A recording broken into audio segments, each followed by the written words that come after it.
Boa noite. Abordar a ufologia nem sempre é algo fácil.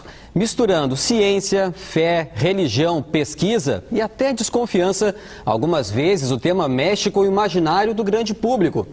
Um congresso sobre ufologia realizado em Porto Alegre trouxe novamente o debate sobre o assunto. Para falarmos com ainda mais detalhes sobre estas e outras informações, estamos frente a frente hoje com o professor, jornalista e editor da revista UFO, Ademar José Gevaerd. Boa noite e obrigado pela presença no programa. Boa noite, eu que agradeço a oportunidade. Muito bem. Também agradecemos aí a presença na bancada da professora colaboradora do Departamento de Astronomia do Instituto de Física da URGS e pesquisadora do CNPq, a doutora Miriam Pastorizi. Além do colega jornalista Humberto Treze, do jornal Zero Hora, e do jornalista da Fundação Piratini, João Brits, que também faz parte do GAIDU, o Grupo Aldebaran de Investigação e Debates Ufológicos. Lembramos que este programa é transmitido simultaneamente pela Rádio FM Cultura 107,7. Boa noite, professor, tudo bem? Tudo bem. Professor, os arquivos secretos existem ou não? Existem e estão em parte revelados. Graças a uma campanha que a revista UFO iniciou em 2004, numa tentativa de sensibilizar o governo e principalmente as autoridades militares da aeronáutica, nós conseguimos lograr êxito e fazer serem desclassificados quase 5.000 páginas de documentos secretos, até então mantidos secretos pelo governo brasileiro, que revelam as pesquisas que o nosso governo fez dessa questão.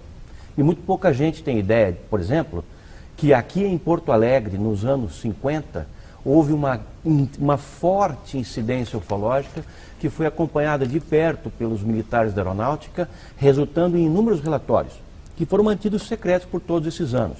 O mesmo se repetiu nos anos 60, nos anos 70, e esse material todo foi sendo acumulado no CONDAVA, no Comando Brasileiro de Defesa Aeroespacial, até que através dessa campanha, que se chamou UFOS, Liberdade de Informação Já, nós conseguimos fazer com que fossem revelados à população, e hoje estão abertos a qualquer pessoa no Arquivo Nacional em Brasília e no Rio de Janeiro, 4.500 páginas de documentos. Muito bem. Passamos então as palavras aqui para a nossa bancada. Gevaerd, boa noite. Boa noite aos colegas de mesa aqui. Existem dados estatísticos sobre pessoas contatadas e abduzidas, e qual é a fonte dessas, se existe, né, qual é a fonte dessas estatísticas? Bom, infelizmente, a ufologia não se precaveu como devia, há 20 ou 30 anos atrás, para institucionalizar um banco de dados que contivesse informações sobre todas as ocorrências registradas, tanto de primeiro grau, quanto de segundo grau, quanto de terceiro grau, as abduções, os contatos, em escala global. Por isso nós não temos números precisos. Nós temos números brasileiros, nós temos números argentinos, nós temos números americanos, só que esses bancos de dados são setoriais e eles não conversam entre si. Mas eu te diria que há uma quantidade significativa de pessoas que foram abduzidas. E para aquelas pessoas que não sabem o que significa o termo, são situações em que gente como nós, de qualquer tipo de profissão, de qualquer grau de escolaridade, é levada por esses seres para algum tipo de contato dentro de naves, às vezes naves que ficam na atmosfera, às vezes naves que são levadas para bordo de outras naves que estão em órbita da Terra. São muitas essas pessoas. E a abdução ela pode ser consentida ou a abdução ela é um rapto? A abdução ocorre quando ela não é consentida, mas há ocorrências em que pessoas são convidadas. Então aí já não se configura uma abdução. Por exemplo, há inúmeros casos pelo Brasil e pelo exterior em que o cidadão é chamado para ir a bordo da nave e, inclusive, há casos de pessoas que se recusaram. Falaram, olha, muito obrigado, mas não quero esse passeio. E há outros que aceitaram e nos contam situações diversas passadas a bordo dessas naves. Como é que essas pessoas são convidadas? Esses seres, ditos seres, eles falam a língua da pessoa? De que forma é feito esse tipo? É um pouco curioso isso. É curioso, eu acho que para quem está ouvindo esse tipo de assunto pela primeira vez pode até parecer bizarro. Mas o fato é que essas ocorrências elas se dão com uma certa repetição em todo o território nacional e no exterior. Acontece que, primeiro, nós temos que ter em mente que nós estamos sendo visitados por várias civilizações que lograram ter um avanço tecnológico maior do que o nosso, que as possibilita chegar até aqui. E elas têm objetivos diferentes nessa sua vinda para cá e para outros planetas por onde elas trafeguem. Quando chegam aqui, Em geral, e isso é uma estatística da ufologia mundial, em 9 a cada 10 casos, o contato tido com as pessoas é telepático, o que prescinde, então, de qualquer forma de compreensão das linguagens praticadas no nosso planeta. E nos casos em que o contato é oral, geralmente é na língua do próprio contatado. A pessoa recebe alguma coisa, alguma instrução ou algum convite na sua própria língua. Muitas vezes falando que são várias civilizações e objetivos diferentes. Tem algumas querendo o quê? Levar para experimentos as pessoas, outras querem...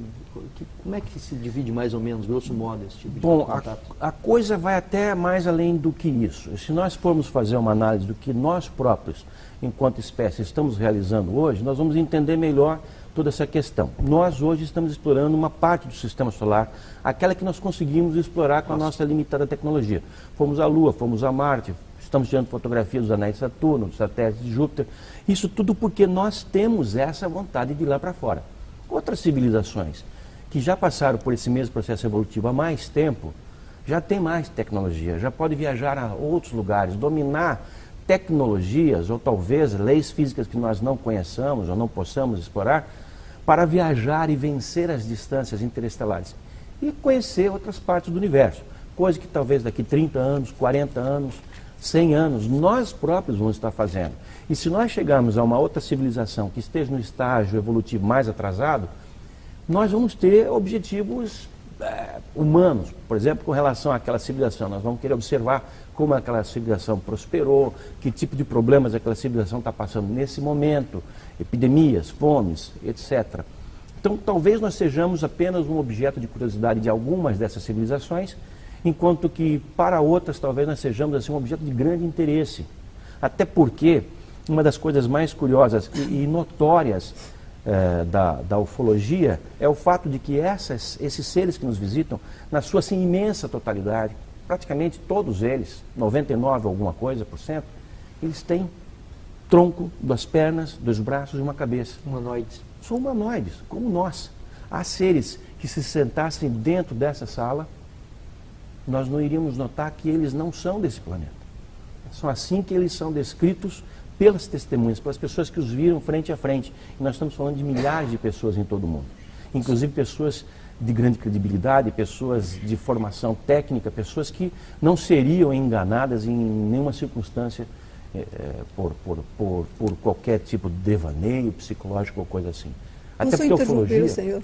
Sim, claro, por favor, professora. Você ouviu suas explicações e eu fico realmente impressionada, não? Porque eu sou cientista, sou astrônoma, faz mais de 40 anos que eu trabalho na área de astronomia. Eu estive observando desde meus inícios da carreira, dos 20 anos, digamos assim, nos observatórios, estive no Observatório da Argentina, que é onde eu me formei, no Observatório do Chile, estive observando nas Ilhas Canárias, estive observando nos Estados Unidos, eu estive nos institutos da NASA, ou seja, tenho uma experiência como cientista muito ampla. Posso dizer ao senhor que eu passava meses inteiros trabalhando das 7 da tarde até as 7 da manhã, olhando com um telescópio cego. Consegui observar os satélites, não é? Satélites artificiais que a gente vê perfeitamente no traço, digamos assim, no céu, e jamais não conheço nenhum astrônomo, nenhum cientista que tenha tido a experiência de ter um contato do tipo que o senhor descreve. Eu poderia então, fornecer uma lista de pelo menos 1000 cientistas hoje, a minha colegas seus que têm essa experiência. Eu gostaria, digamos assim, de ter, digamos assim, conhecido, não é? E posso dizer, por exemplo, até que eu fui a olhar nas revistas, não é? Que são revistas, digamos assim, que estão catalogadas, que a gente pode entrar, científicas, não é? Sobre alguma experiência desse tipo, e nenhuma está comprovada. Então, fico assim realmente muito impressionada com o fato do senhor dizer, por exemplo, que aqui o governo brasileiro está pesquisando isso aí. Porque eu, por exemplo, sou cientista, não é? Do Conselho Nacional de Desenvolvimento Científico e Tecnológico, forma parte de muitas não comissões. Tinha conhecimento disso. E nunca foi discutido uma coisa desse tipo. Porque as pesquisas feitas pelo governo brasileiro, elas não foram realizadas por nenhuma instituição científica, elas foram realizadas pela Força Aérea Brasileira. Tá. Então, se a senhora for ao site, por exemplo, da Força Aérea Brasileira, ou se a senhora for aos arquivos nacionais em Brasília ou no Rio de Janeiro, a senhora vai encontrar 4.500 páginas que, veja, isso é uma fração. Isso é a ponta do iceberg. Podem ser registros de fenômenos, certo? Atmosféricos ou de fenômenos estranhos que acontecem na atmosfera da Terra, por exemplo, registrado por aviões e até, por exemplo, experiência que as próprias pessoas podem ter. Sim, claro. Esses também são registrados lá. Mas há uma equipe de alto nível na Força Aérea Brasileira que, durante todas as fases dessa investigação, imediatamente descartava aquilo que podia ser explicado. Até porque a ufologia começa desse ponto. Aquilo que pode ser explicado, em 90 e alguma coisa por cento, pode ser explicado como o fenômeno da atmosfera. Isso é descartado. Tanto que essa equipe, assim como os próprios ufólogos, se utilizam dos conhecimentos da física atmosférica, da meteorologia e até da astronomia. Embora a astronomia seja a disciplina que menos sirva para nós.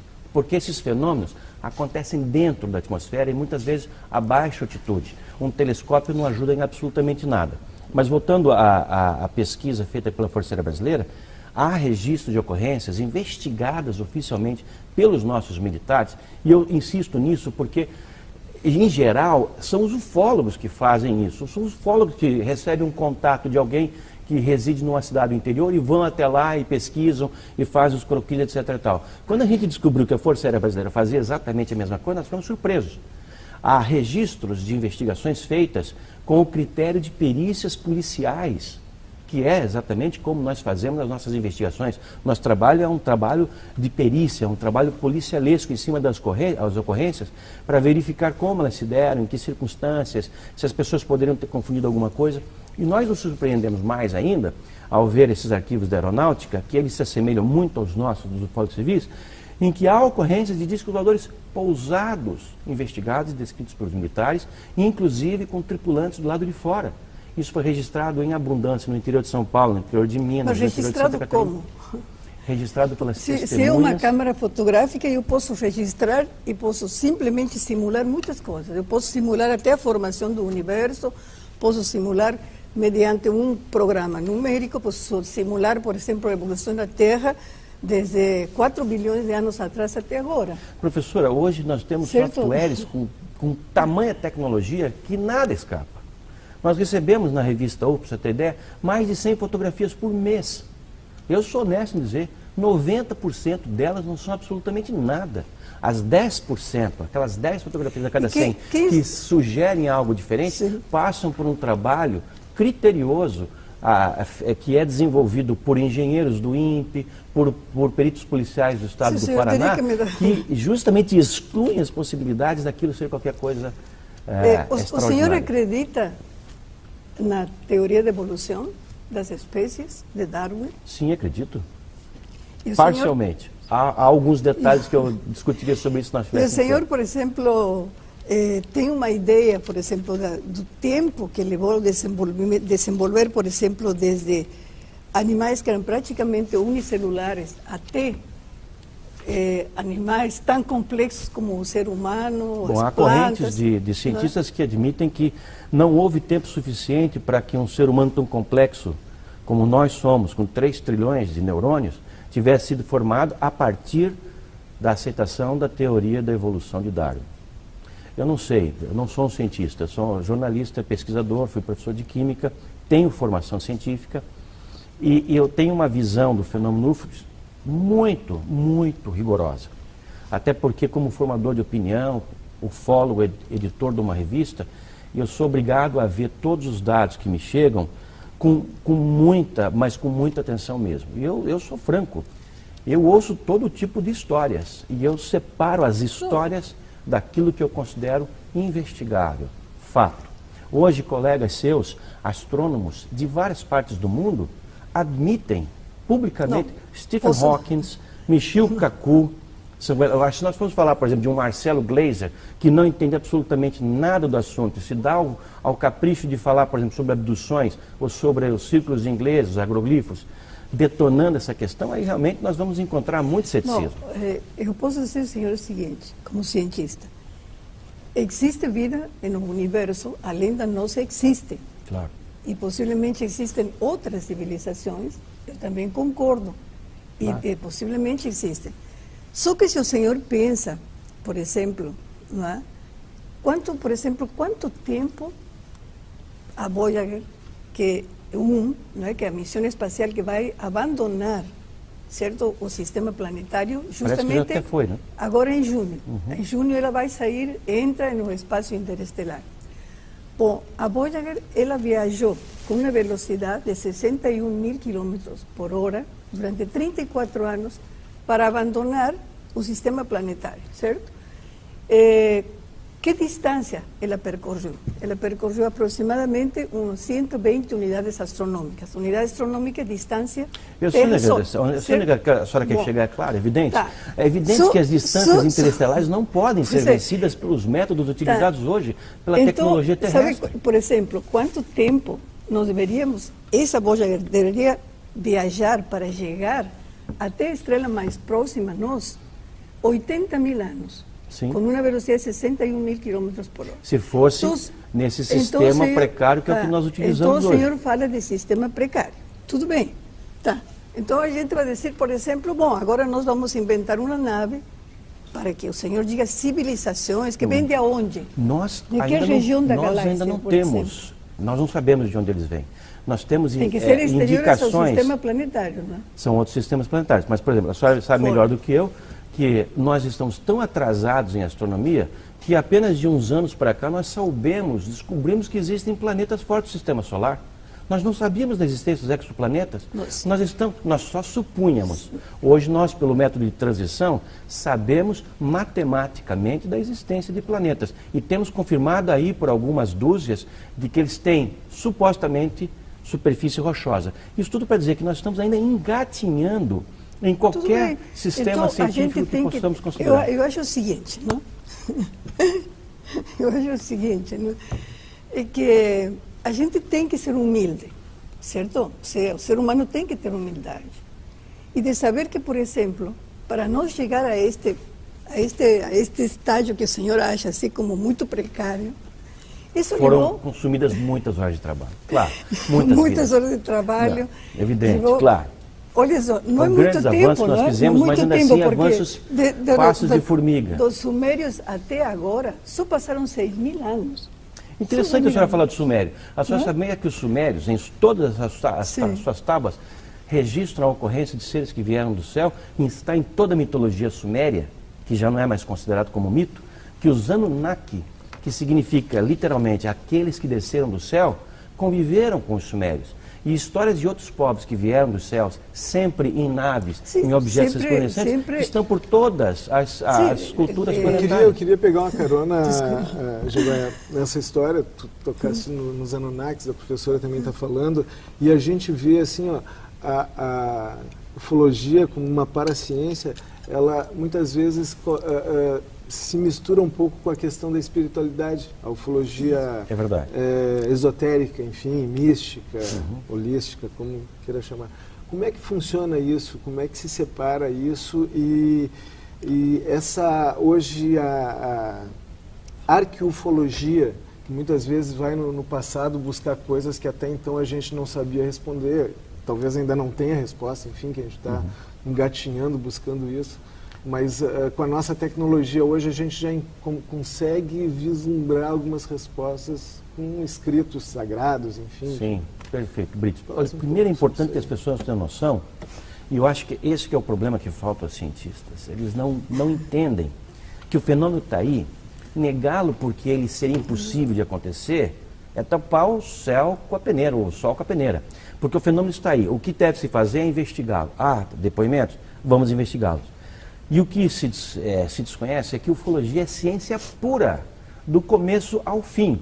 Nós, por exemplo, quando temos uma ocorrência nos céus, nós nos utilizamos de conhecimentos da física atmosférica, da meteorologia. Se esse objeto pousa e deixa uma marca no chão, nós vamos precisar de recursos da biologia, da química, da geografia, da geologia, etc. e tal, para determinar o que pode ter acontecido ali. Então, em todas as fases da investigação ufológica, como no caso das fotografias, que nós analisamos com softwares, são softwares avançados, em todas as fases nós utilizamos ciência pura.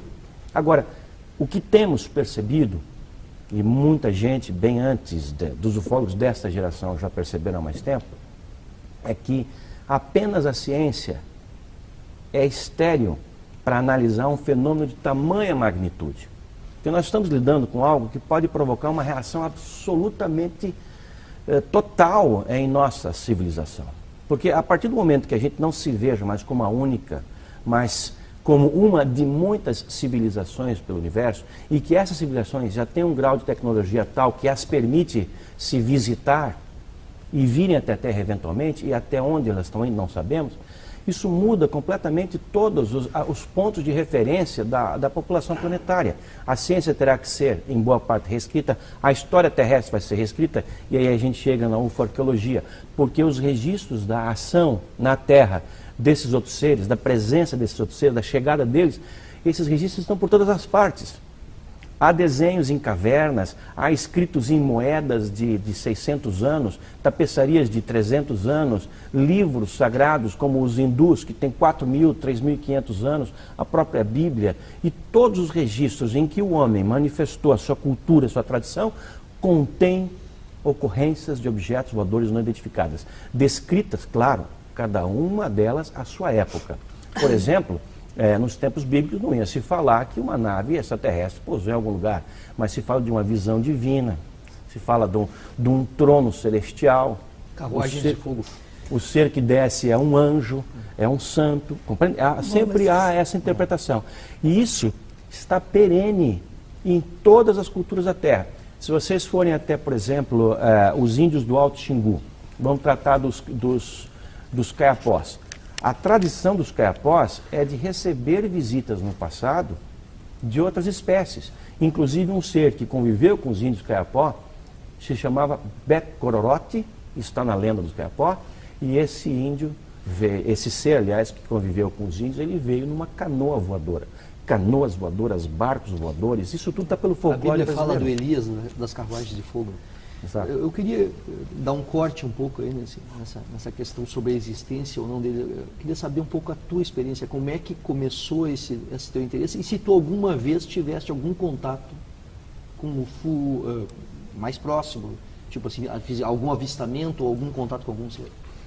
Eu acho que aqueles que me vêm defender esse tema com tanto entusiasmo devem pensar, esse cara deve viajar para o planeta, algum planeta aí o tempo inteiro. Deve ter contato com os seres, deve ser amigo de extraterrestre, tomar café da manhã com ET, almoçar com outro tipo, mas não.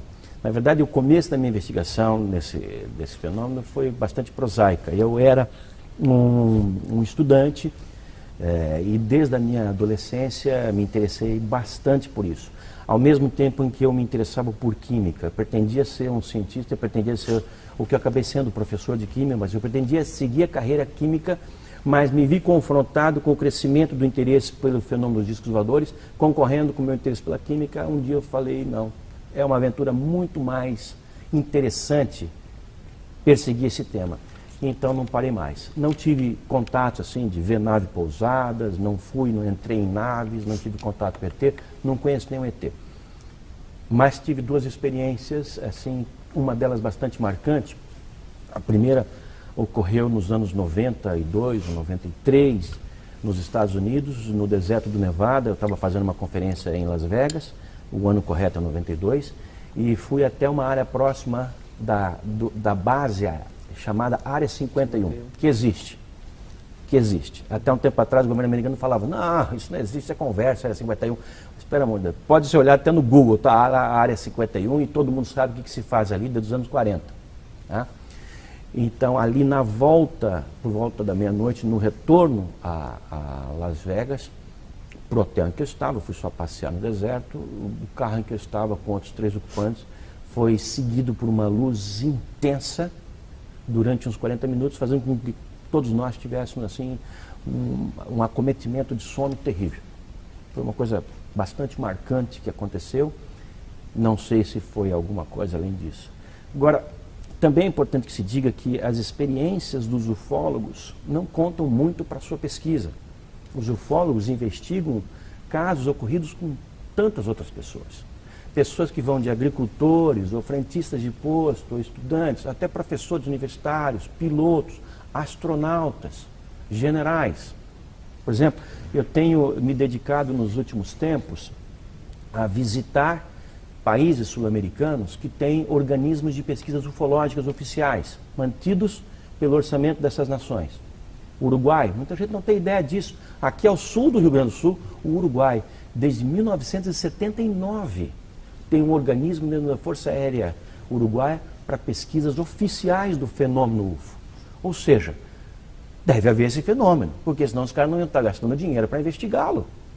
E o que nós ouvimos lá? O que eu fui lá e ouvi, por exemplo, do comandante da entidade que pesquisa discos voadores dentro da Força Aérea Uruguaia, assim como eu ouvi depois, esse ano ainda, aqui no Chile, de um general, e no final da semana passada, eu ouvi de um coronel da Força Aérea Peruana, militares todos, assim como os brasileiros, envolvidos em pesquisa ufológica. Aqui no Uruguai, eu recebi descrições de ocorrências ufológicas impressionantes.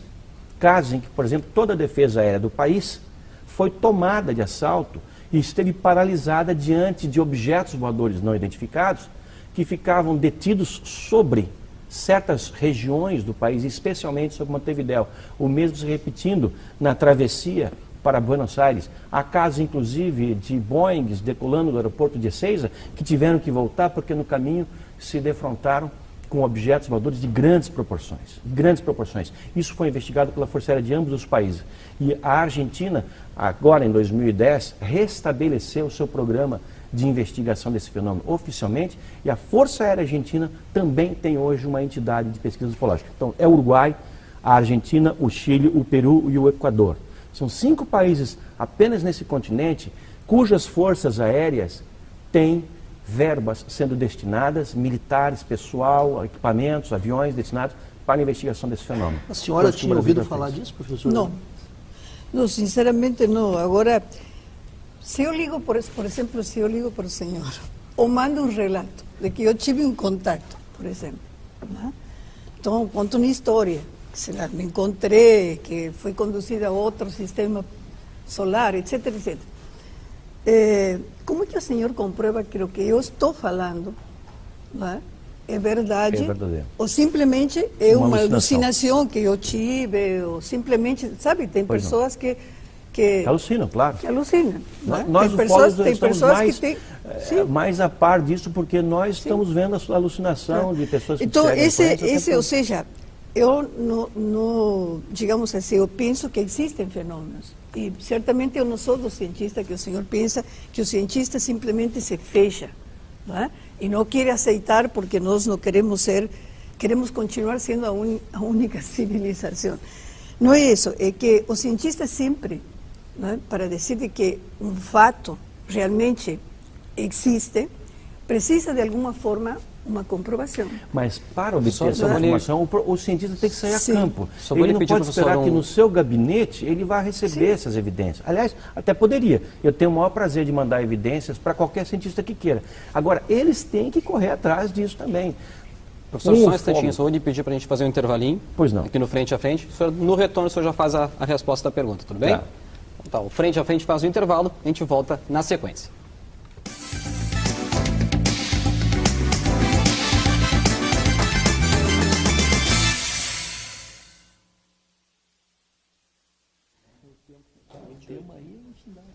Vai.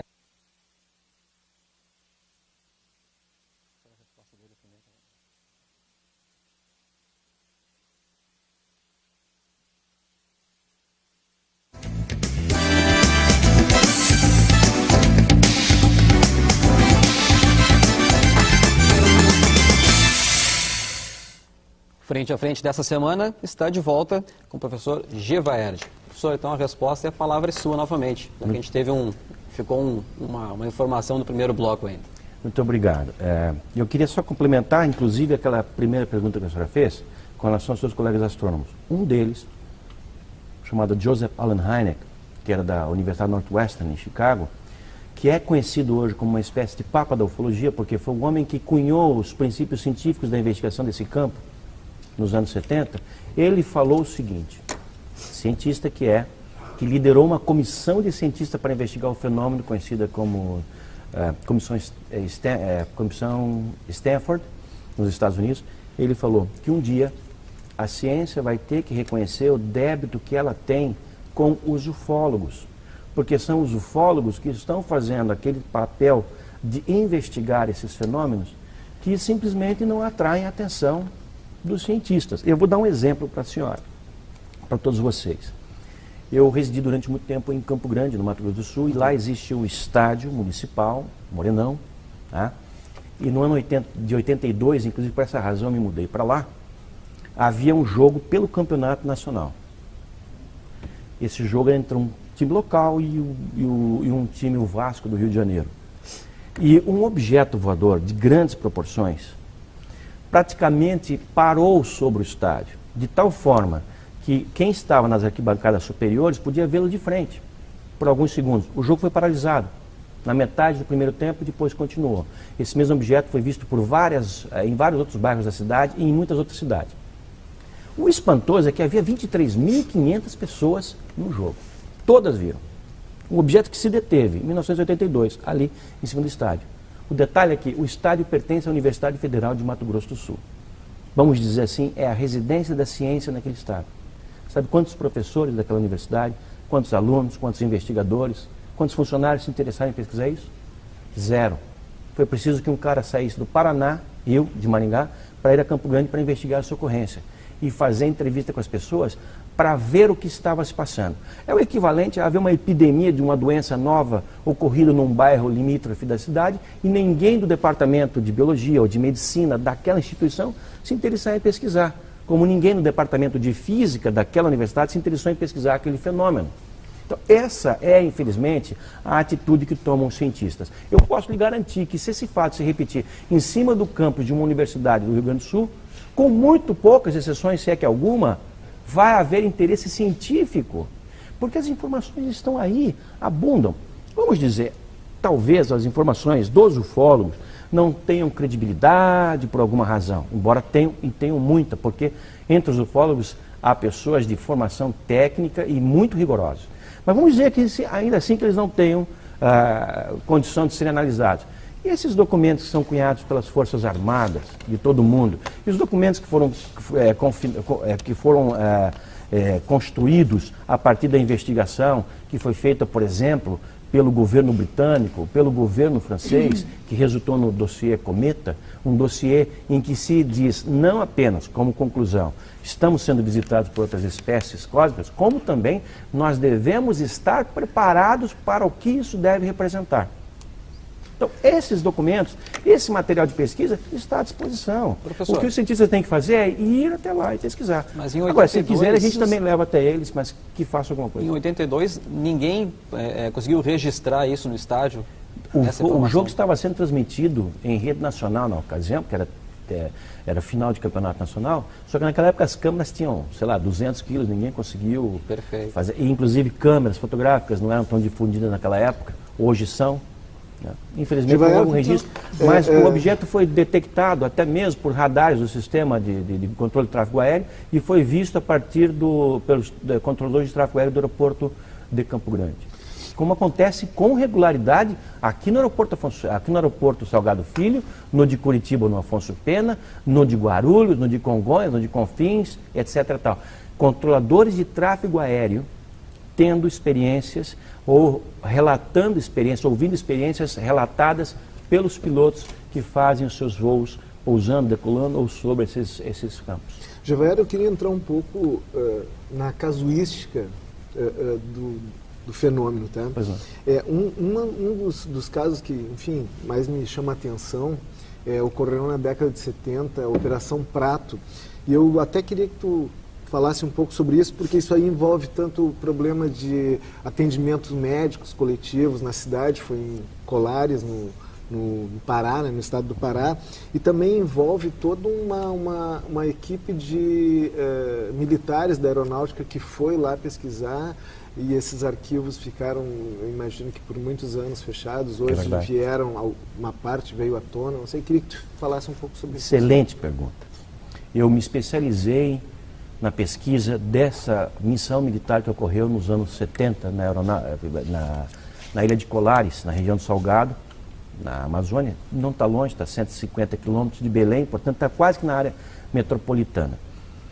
E esse foi um fato que nunca se repetiu em lugar algum do mundo que nós temos conhecimento. Durante os anos 74, 75, 76, agravando-se em 77, as pessoas estavam vendo, se aproximavam, dava para perceber o formato desse objeto, que era como cilindros, como uma lata de cerveja, por exemplo, ampliada com vidros ao redor, pessoas dentro, e raios de luz eram emitidos desses objetos na direção das testemunhas, que as atingiam da região dos seus braços para cima. 75% dos casos com mulheres, 25% com homens, e animais também foram atacados. Foram milhares de pessoas atacadas por esse fenômeno, sendo que pelo menos 4 óbitos foram registrados. Chegou um ponto que a situação estava tão alarmante que a população da ilha, que era de 10 mil habitantes, já tinha ido embora. Restaram 1.000 habitantes. Nessa ocasião, os líderes comunitários da Ilha de Colares foram até a base aérea do 1º Comando Aéreo Regional em Belém do Pará, conversaram com o brigadeiro Protásio de Oliveira e disseram: brigadeiro, esse negócio vem do céu, a Força Aérea tem que investigar. E a Força Aérea mandou uma equipe para investigar, que foi comandada por um capitão da intendência na ocasião chamado Irangê Holanda, depois se aposentaria como coronel. Ele reuniu um grupo de 3 a 4 dúzias de homens militares que durante 4 meses, de setembro a dezembro de 1977, permaneceram na Ilha de Colares e outras regiões, região da Baía do Sol, ali investigando esses fenômenos. Durante os dias, eles conversavam com as testemunhas e apuravam os seus relatos. 2.000 páginas de documentos foram cunhadas a partir disso. Durante a noite, com o uso de equipamentos sofisticados, inclusive de radares portáteis, eles tentavam fazer a detecção e o registro desse fenômeno. Cerca de 500 fotografias foram feitas e 16 horas de filmes de UFOs sobre a Amazônia foram registrados pela Força Aérea Brasileira durante uma operação militar, oficial e secreta, com alguns vazamentos mais secreta.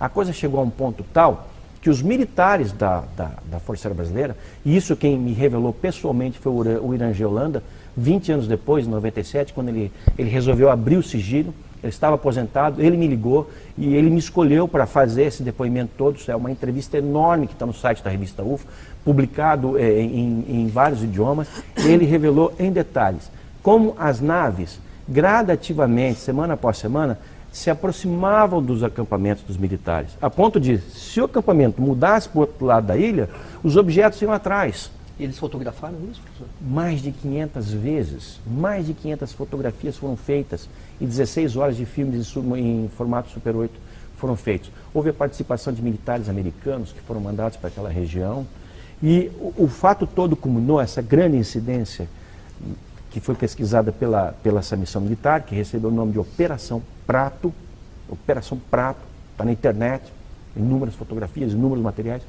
Isso culminou no começo de dezembro de 1977, com um contato oficial entre o comandante da operação, fardado, e seus homens, com um objeto voador não identificado, do qual saiu um tripulante, levitando, flutuando no ar, de um aparelho de 100 metros de altura, aproximadamente, estimado por ele.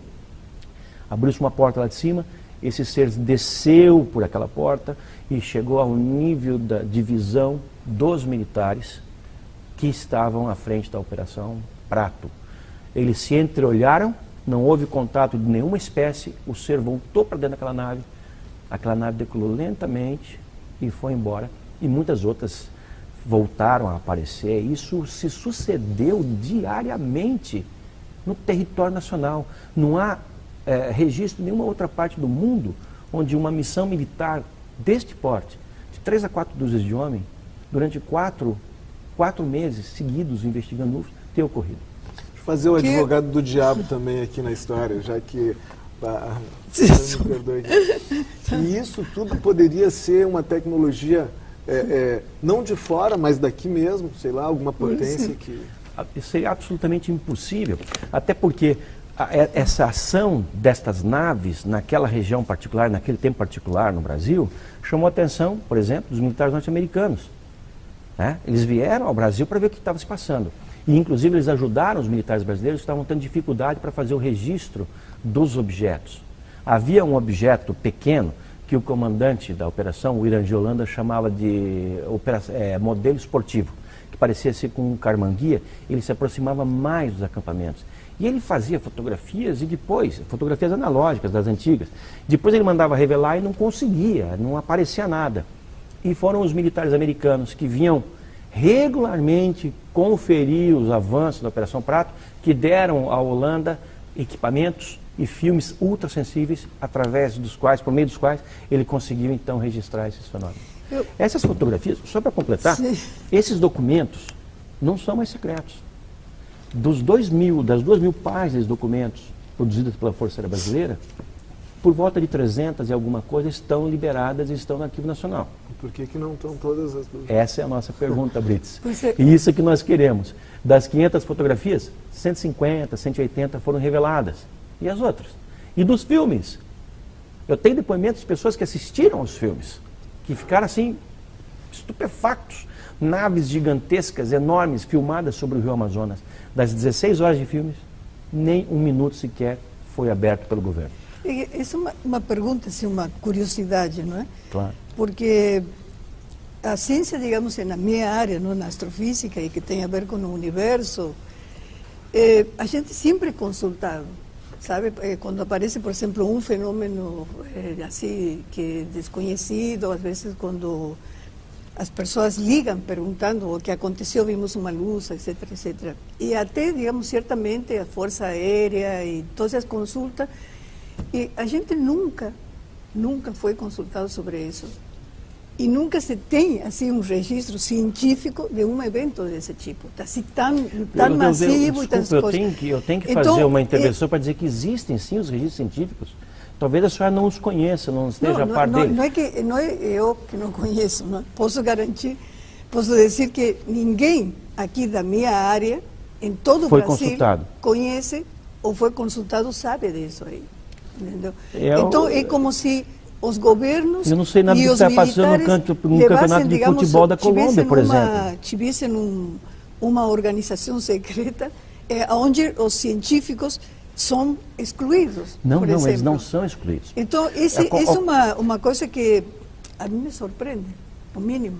Eu imagino a sua surpresa. Mas, por exemplo, eu vou dar o exemplo do que está se passando no seu país de origem. São eventos que acontecem tão diariamente, por que a gente nunca, por exemplo, se uma civilização certamente tão superior a nós, por que eles não entram em contato, por exemplo, com seres, ou com pessoas, ou com organizações, por exemplo? Mas eles entram, é justamente o que nós estamos falando. Agora, Astronômica Internacional. Deixa eu tentar responder a sua primeira pergunta. A sua primeira pergunta, eu vou usar um exemplo do seu próprio país, na Argentina. Só sabe por que a Força Aérea Argentina voltou a pesquisar esse assunto? Porque já pesquisou na década de 50, de 60, de 70. Porque as bases argentinas na Antártida e os navios que faziam carregamento de suprimentos para a Antártica estavam registrando um número muito grande de avistamento desses objetos, que chegavam a interferir nos equipamentos científicos das bases antárticas. Isso ocorreu também na nossa base, nas bases chilenas, neozelandesas, americanas, as bases antárticas. Agora, no caso da Argentina, que tem uma questão de soberania sobre a Antártida, porque está ali, né? A Argentina tomou aquilo de uma maneira mais séria, criando ou recriando uma entidade de investigação dentro da Força Aérea. Essa entidade é composta por ufólogos militares, ou melhor, por militares, por ufólogos civis e por cientistas. Claro, eles não vão consultar ou contratar ou convidar todos os cientistas da ação, mas convidaram alguns cientistas que já prestavam algum tipo de serviço para a Força Aérea. No caso da brasileira também. No caso da brasileira, os nossos militares se utilizaram amplamente de serviços das instituições científicas que estavam à disposição na época. Senhor... Eu tenho certeza até, que a URGS foi sim consultada nos anos 50, quando a base aérea era ainda em Canoas, agora em Gravataí, ou ao contrário. Canoas. Naquela ocasião, quando houve a revoada de discos voadores aqui sobre Porto Alegre. Nós fomos consultados faz 3 ou 4 anos atrás sobre um objeto não identificado e pela trajetória, até meus colegas calcularam que era uma das partes de possivelmente que se desintegrou de os foguetes que impulsam os satélites. Recentemente nós tivemos algumas quedas desses tanques de foguetes. Exatamente. Ou seja, lá no Nordeste. Muitos objetos desse tipo, não é? Que são... Agora, o que a senhora sabe por que... exemplo, em relação à Antártida, nós temos um grupo, não, o senhor deve saber, porque saiu de um grupo da universidade que trabalha, Simões, sobrenome do nosso colega, que ele vai todos os anos, eles ficam de dezembro até março trabalhando lá. Lá onde? Na Antártida. Na Antártida. Aliás, é o primeiro grupo que conseguiu chegar até exatamente o Polo Sul. Eles fizeram uma viagem de mais de 1000 quilômetros. Brasileiro. O primeiro grupo, né? Porque Sim. houve grupos anteriores. Não, digo assim, chegar até exatamente o ponto que diz Polo Sul. Não? E eles foram com transporte. Quando foi isso, professora? Agora, final do ano. Agora, fim do ano. Mas como? O professor Rubens Junqueira Vilela, PhD e professor da Universidade de São Paulo, esteve no ponto zero da Terra e, inclusive lá, enquanto trabalhava na base brasileira da Antártida, ele teve avistamento com outros membros daquela missão, até agora, digamos, sobre as bases antárticas. O grupo, digamos, esse que trabalha da URGS, que é muito conhecido, eles jamais mencionaram eventos desse tipo. E se conheço também cientistas argentinos que estão lá na Antártida que também nunca mencionaram. E o que nós vamos fazer? Eu tenho pessoas que falam que sim e eu tenho pessoas que não falam nada. O que nós podemos fazer? Que as civilizações, então, evitam o contato com os cientistas. Elas evitam um contato aberto, mas um contato ocorrendo num nível, vamos dizer, subliminar, isso acontece há milênios. Mas tem uma explicação, eu tenho 2 perguntas. Uma é essa, por que elas não fazem contato aberto com entidades governamentais e tal? Isso. Como a gente imagina aquela coisa do filme, leve-me ao seu líder. Se eu chegasse a Marte, eu perguntaria quem é o bambambam do pedaço lá. Claro. E isso aparentemente não acontece aqui. Não. E eu acredito no que tu está dizendo, essa coisa da Operação Prato, acredito que tenha documentos secretos a respeito por motivos óbvios. Eu não entendo é por que os que nos contatam não procuram os governos, ou procuram e a gente não sabe. E a outra coisa, eu queria que falasse um pouco sobre episódios da casuística aqui no Rio Grande do Sul, para ficar mais próximo do nosso telespectador. Né? Pois não. No primeiro caso, a discussão é longa, a discussão é muito profunda. Nós próprios ufólogos temos o nosso questionamento, por que afinal que eles não fazem um contato mais amplo? Mas nós temos que pensar de uma outra forma. Esses seres, eles já detêm o poder de entrar e sair da nossa atmosfera, e é justamente isso que assombra os governos, há milênios, há décadas pelo menos, de maneira documentada. Registros de radar, etc. e tal, que demonstram que eles têm uma grande familiaridade com a nossa espécie. Vêm aqui quando querem, fazem o que querem. São muito semelhantes a nós. Uma indicação de que é muito provável que nós e eles tenhamos um parentesco de alguma espécie, um parentesco comum. E, aparentemente, esses seres não demonstram ainda ter nenhum interesse em se fazer mostrar, em se fazer conhecido de maneira ampla. Eles sabem que são conhecidos e os governos os conhecem também. Os governos fazem admissões regularmente a respeito disso. Vários governantes. Por exemplo, Jimmy Carter, Ronald Reagan, são homens que durante os seus mandatos falaram muito a respeito desse assunto. Está se pressionando agora Barack Obama para que ele abra os arquivos secretos do governo americano. Aí sim a coisa vai ser séria. São arquivos assim, imensamente mais contundentes do que os arquivos dos outros governos, porque os Estados Unidos é um país extremamente militarizado. E um dos grandes problemas que os Estados Unidos enfrentaram, e ainda enfrentam, é que a partir do momento do desenvolvimento da bomba atômica, nos anos 40, depois do Projeto Manhattan, é que os UFOs começaram a aparecer de uma maneira mais intensa. E foram registrados, a partir de então, sempre em que havia... em locais em que havia algum tipo de investimento na área nuclear. Chegando ao ponto em que, em pontos de mísseis de lançamento de mísseis balísticos, Minuteman, no norte dos Estados Unidos, que são centenas, os UFOs passaram a ser um problema sério. Hoje nós temos ex-militares, militares na reserva da Força Aérea e do Exército Americano, que eram encarregados de cuidar, de monitorar as equipes, que eram inúmeras, de manutenção desses mísseis atômicos, e que estão indo a público para dizer, como o coronel Robert Salas, que eu entrevistei recentemente nos Estados Unidos.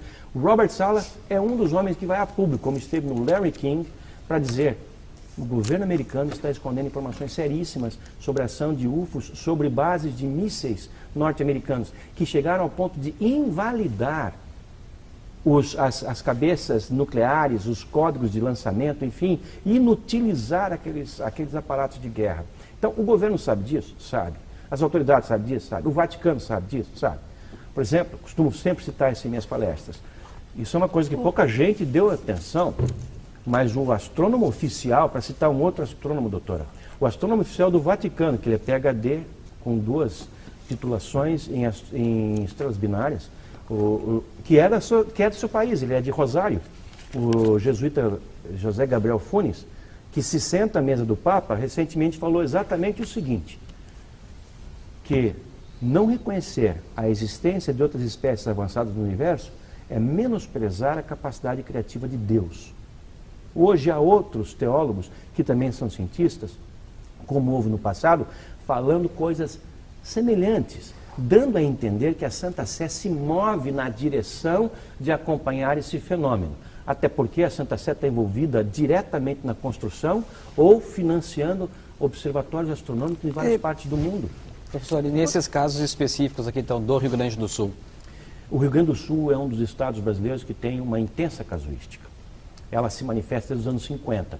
E a sorte que houve para a ufologia brasileira é que aqui sempre existiram ufólogos muito ativos e muito diligentes investigando, como é o caso do Felipe Machado Carrion, que era professor aqui, que escreveu um livro nos anos 60, Discos Voadores Imprevisíveis e Conturbadores, como um outro professor de Pelotas, Luiz do Rosário Real, ou o professor José Vitor Soares. Hernão Mostágio, ali de Santa Maria. Hernão Mostágio. Esses homens entraram pelo Estado e se detiveram em lugares onde as ocorrências eram marcantes. Por exemplo, Alegrete. Alegrete é um ponto de grande intensidade de observação de objetos voadores não identificados. Há casos ali até extremos, de um homem, um vigia de um quartel, que atirou numa nave. Contra as ordens de seus superiores, a bala voltou, alojou-se no seu joelho, ele não tomou cuidado com aquilo, teve que amputar a perna. Aqui recentemente, ou mais ou menos recentemente, nós tivemos um caso em Pelotas, com um piloto, um homem de grande credibilidade na sua região, o Haroldo Westendorf, que estava pilotando, era seu hobby, pilotando seu próprio avião, um monomotor, sobre a Lagoa dos Patos, e se deparou com um fenômeno enorme, que foi confirmado pelos controladores de tráfego aéreo do aeroporto local e do aeroporto de Porto Alegre, e visto também por pessoas que estavam a partir do solo, quer dizer, confirmações cruzadas. Quer mais um caso de piloto? 7 pilotos. Durante uma certa noite, em 1986, no Brasil, nós tivemos 21 UFOs de 100 metros de diâmetro cada um. Imagina, o tamanho de uma quadra urbana. Como é que sabe que 100 metros? Senhora, isso foi detectado por radar. Os radares são precisos, inclusive pelos radares de bordo e pelos radares de terra. Aeroportos, simultaneamente, de Confins, de Anápolis, sim, mas o senhor disse, de Congonhas, de Guarulhos, isso, esses fenômenos. Conta todas essas que mais histórias. Vocês precisam? Mas aonde olha, está registrado? Isso porque são sempre histórias assim. Não são o fulano histórias. ia viajando e viu isso aí. Com todo respeito, a Força Aérea Brasileira não é composta de idiotas. A Força Aérea Brasileira disparou 7 caças. Ninguém faz isso para brincar. 7 caças, 4 Mirage e 3 F-5 das bases aéreas de Santa Cruz, de São Paulo e de Anápolis para interceptar esses objetos que congestionaram os radares de Confins, os radares de Anápolis, de Congonhas, de Guarulhos, do Galeão. Nós estamos falando do quê? Nós estamos falando de documentos, de ocorrências documentadas. Por exemplo, o que a senhora talvez não tenha conhecimento, e muito poucas pessoas talvez tenham, é que naquela ocasião, o então presidente da Petrobras, Osiris Silva, um dos homens mais reputados desse país, estava a bordo de um avião Xingu, saindo de Brasília depois de ter uma conversa com o presidente e voltando para São José dos Campos. Estava diretamente na rota dos objetos. E o SINDACTA, o Centro Integrado de Defesa Aérea e Controle de Tráfego Aéreo, pediu a ele, por ser a aeronave mais próxima, e também por ser ele um militar, um graduado, um coronel, para que observasse aquele fenômeno. E ele então foi com o avião Xingu, ele estava acompanhado do copiloto Alcir, que é de Campo Grande, que eu entrevistei, e o Osiris também foi entrevistado por meus colegas, e eles dois seguiram um dos objetos e puderam dar descrições daquele objeto. Assim como os pilotos que estavam a bordo dos 7 caças da Força Aérea Brasileira que foram disparados. Parar o encalço disso. Isso durou horas. O ministro da Aeronáutica, no dia seguinte, o então brigadeiro Júlio Otávio Moreira Lima, chegou a convocar uma conferência de imprensa. Todos os pilotos se sentaram na frente dessa conferência de imprensa, junto com os comandantes que fizeram o disparo dos aviões, que fizeram o controle daquela situação toda, e o brigadeiro declarou textualmente, literalmente no ar: nós ontem recebemos a visita de alguma coisa, não sabemos o que é. Vamos emitir um relatório em 30 dias. Esse relatório nunca saiu, pelo menos publicamente. Agora, no ano 2007, entre os documentos liberados pela Força Aérea Brasileira, estava lá o relatório de 9 páginas, produzido por um brigadeiro para os seus superiores do Condabra, em que se diz, na conclusão final, no item 3, e esse documento está disponível, posso oferecer a qualquer um de vocês, está no site da revista UFO, se diz que os objetos, os 21 objetos, de 100 metros de diâmetro quadrado, determinados por radar, demonstraram ser de natureza sólida e estar sob controle e inteligente pela sua capacidade de voar informação. O que mais nós queremos? O que mais nós podemos esperar? Só uma pergunta, eu gostaria de fazer ao senhor. Professora, vou ter que lhe pedir, porque a gente está com um finalzinho do programa já que o assunto é bem só uma pergunta. O senhor mencionou de que possivelmente quienes digamos assim, tripulam, não é? Aqueles que estão, essas naves, eles seriam seres muito parecidos conosco, certo? Sim. Ou seja, organismos vivos. Então, a que velocidade, não é? Eles deveriam se transportar, porque certamente eles não estão dentro do sistema solar, fora do sistema solar, para visitar-nos assim tão diariamente, assim, tão frequentemente, regularmente, como o senhor menciona. Eles deveriam praticamente, não é, se transportar com velocidades quase velocidades próximas à luz. Talvez muito acima dele. Tá?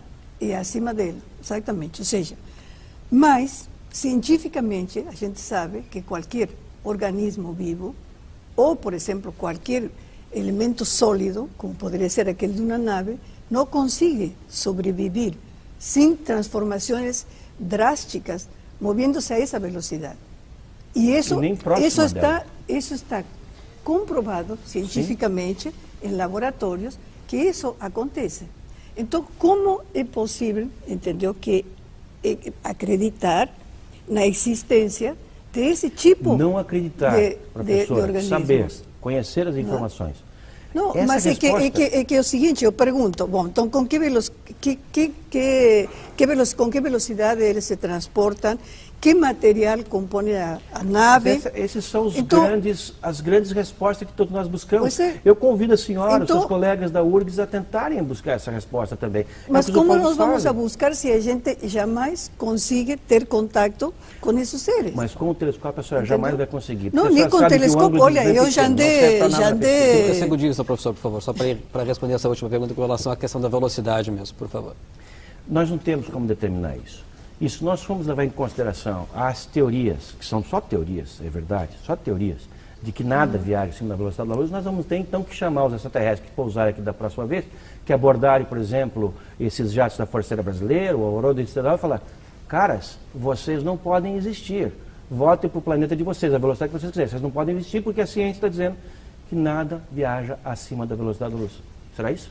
Não pode ser. Eles estão aqui, eles existem. Então há um paradigma sendo quebrado. Como é que nós vamos entender esse paradigma? A ciência tem urgentemente que entrar nessa discussão, mas não entrar com ceticismo, mas entrar para valer, para investigar, para tentar descobrir e, quem sabe, encontrar respostas que podem até favorecer o desenvolvimento dessas próprias disciplinas. Professor, muito obrigado pela sua participação aqui com a gente no Frente a Frente. Muito obrigado. Muito bem, o Frente a Frente dessa semana termina aqui. Lembramos que o programa é reprisado no próximo domingo, às 21 horas. Agradecemos então a presença aqui dos nossos convidados. Uma boa noite e até uma próxima. Tchau!